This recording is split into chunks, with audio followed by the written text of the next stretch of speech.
Mga bro, ayon sa mga lumalabas na pahayag at interview, mukhang muling umiinit ang usapan tungkol sa rematch ni Manny Pacquiao at Floyd Mayweather Jr. Sa isang press conference, diretsahang sinabi ni Pacquiao na sanay na siyang marinig mula sa mga kalaban niya na madali lang siyang talunin. Pero ayon sa kanya, iba na ang nangyayari kapag nasa loob na sila ng ring. Para kay Pacquiao, maraming kalaban ang malakas magsalita bago ang laban. Pero pag nagsimulan na ang laban, doon na nagbabago ang lahat. Dagdag pa ng Filipino boxing legend, marami na raw siyang pinagdaanan sa boxing. Mula sa pinakamalalaking laban hanggang sa pinakamataas na level ng kompetisyon. Kaya lalo raw nagiging interesting ang posibilidad ng rematch laban kay Mayweather. Pero aminado rin si Pacquiao na hanggang ngayon, walang malinaw na blueprint kung paano talunin si Floyd Mayweather. Gayon pa man, sinabi ni Pacquiao na excited siya bumalik sa Pilipinas para agad bumalik sa gym at mag-focus sa training. Gusto raw niyang siguraduhin na hindi mabibigo ang mga fans kapag dumating ang gabi ng laban. Sa parehong press conference, nagpadala rin si Pacquiao ng malakas na babala kay Mayweather na handa siyang sirain ang legendary undefeated record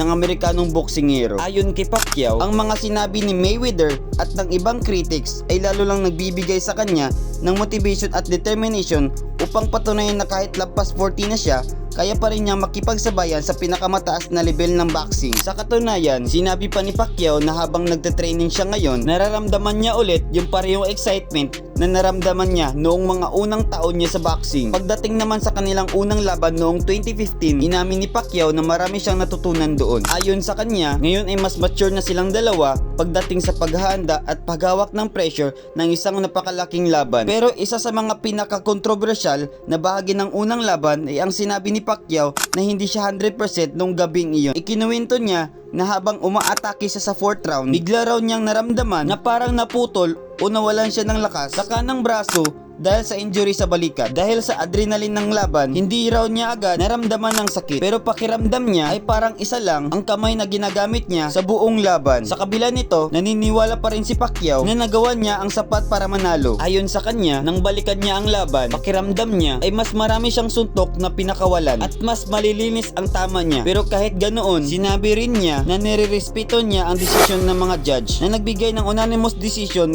kay Mayweather. Samantala, si Floyd Mayweather naman ay matagal nang nagpapakita ng kumpiyansa tungkol sa laban na iyon. Sa mga interview, sinabi ni Mayweather na madali lang para sa kanya ang laban kay Pacquiao at ipinakita raw niya ang mas mahusay na depensa at ring IQ. May mga analyst din sa boxing community na nagbigay ng kani-kanilang opinion tungkol sa legacy ng laban na iyon. Halimbawa, si Roy Jones Jr. ay minsang nagbanggit na maaaring hindi rin daw nasa pinakamahusay na kondisyon si Pacquiao noong gabing iyon. Kaya may mga fans na patuloy pa rin nagtatanong kung ano sana ang mangyayari kung parehong 100% ang dalawang fighter. Ngayon, matapos halos isang dekada, muling nabubuhay ang usapan tungkol sa rematch. May mga ulat na ang laban ay maaaring ganapin sa Las Vegas Sphere at posibleng i-stream globally sa pamamagitan ng Netflix na may higit sa 325 million subscriber sa buong mundo. Kung mangyayari ito, magiging isa ito sa pinakamalaking boxing event sa modern era dahil hindi na ito pay-per-view tulad ng unang laban, kundi mapapanood ng mas malawak na audience sa buong mundo. Pero hindi rin mawawala ang mga duda ng ibang boxing analyst. Matapos ang ilang taon na pahinga sa boxing, bumalik si Pacquiao sa ring at lumaban kay Mario Barrios kung saan nagtapos ang laban sa majority draw. Sa edad na 46, marami ang nagsasabi na kahit nakikita pa rin ang skills at puso ni Pacquiao, hindi na raw ito kasing bilis at explosive tulad noong prime niya. Gayon pa man, nananatiling positibo si Pacquiao. Ayon sa kanya, nagpapasalamat siya sa Diyos dahil hanggang ngayon ay may lakas at kalusugan pa rin siya upang magbigay ng inspirasyon sa boxing world. Samantala, si Freddie Roach, ang matagal ng trainer ni Pacquiao, ay naniniwala na kung magkakaroon ng rematch at 100%